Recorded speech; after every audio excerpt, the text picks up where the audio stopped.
Ça va. Bonjour à toutes et à tous et on est très heureux de vous retrouver pour un nouveau Facebook Live au musée de la Grande Guerre, donc à Meaux. Je suis très heureux de retrouver Chloé Cruchaudet. On s'était déjà vu l'an dernier, déjà à cet endroit-là.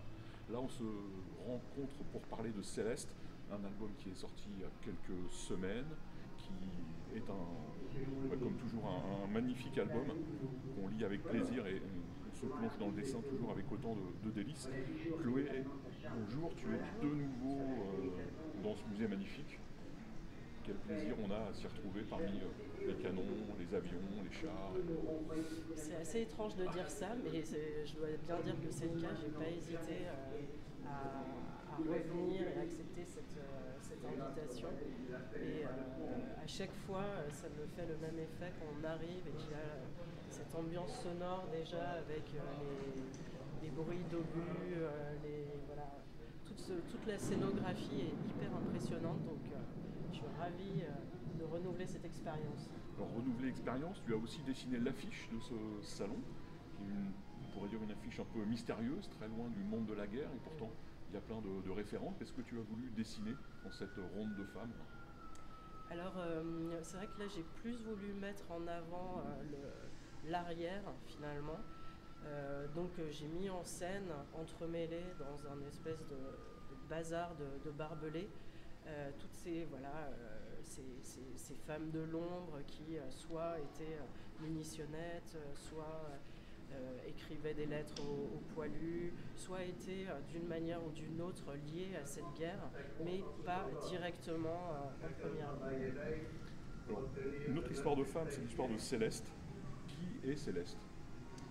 Alors Céleste a été la gouvernante de Marcel Proust qui l'a accompagnée les 10 dernières années de sa vie, donc de 1913, juste avant la Première Guerre, jusqu'en 1922. Et elle a vécu en fait une existence assez particulière où pendant une dizaine d'années, elle l'a assistée pour la réalisation de son œuvre. Donc ils sont restés vraiment dans un espèce de huis clos à Paris, avec en arrière-plan les bombardements qui s'abattaient sur Paris, les nouvelles du front. Et tous les deux en fait sont restés vraiment tous les deux juste voilà, dans ces dernières années de la création de l'écrivain, dans un espèce de couple qui n'était pas un couple assez étrange. Ce qui est étrange, c'est qu'elle vient d'un monde très paysan, très modeste. Marcel Proust, qui est on va dire un grand bourgeois parisien. Ce qui est fascinant dans ce que tu racontes, c'est la rencontre entre ces deux mondes qui, a priori, n'ont rien en commun et pourtant vont s'allier pour à la fois s'occuper de Marcel Proust et suivre la réalisation d'une œuvre majeure du XXe siècle. Oui, moi c'est ça qui m'a vraiment fasciné, c'est que c'était vraiment deux opposés. Donc Céleste qui vient d'un tout petit village de Lozère et ce grand aristocrate avec des côtés snob entre guillemets qui était Marcel Proust.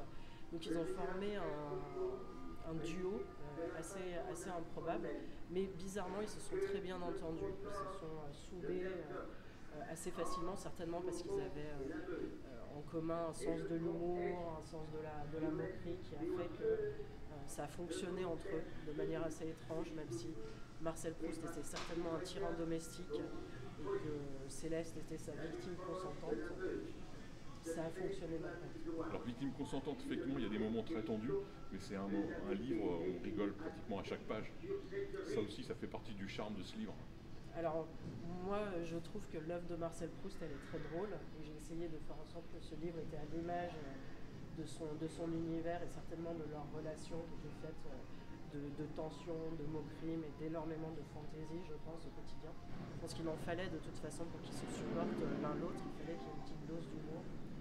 Donc j'ai essayé de la retranscrire dans les dialogues.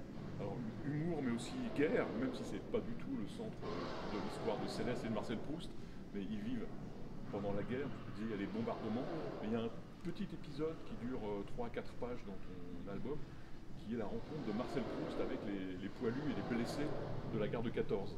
Comment ça se passe et où sont-ils? Alors c'est un moment assez fascinant de la vie de Marcel Proust, c'est son dernier voyage à Balbec. Je pense qu'il n'avait pas encore réalisé, comme toute l'Europe à cette époque-là, de ce à quoi ils allaient être confrontés dans les années à venir. Et il arrive dans un hôtel qui est déserté, parce qu'il a été réquisitionné pour accueillir les premiers blessés de la guerre. Donc là, il y a des récits un petit peu différents selon le témoignage de l'un ou de l'autre, mais ce qu'on sait en gros, c'est qu'il y a eu des premiers blessés, certainement une prise de conscience de la part de l'écrivain de l'horreur de ce qui allait se passer, et on pense que ça a complètement bouleversé son œuvre à partir de ce moment-là. Il va se rendre compte qu'il parle d'un monde qui est en déliquescence, le monde de l'aristocratie de l'époque, et il va avoir un regard assez narquois, plein de second degré, sur ce monde de l'arrière finalement. Chloé, je te remercie pour ces quelques mots sur le musée et sur Céleste. Et donc j'invite tous les amateurs de bande dessinée et du musée de Meaux à se loguer sur la page Facebook pour suivre le prochain Facebook Live dans une vingtaine de minutes.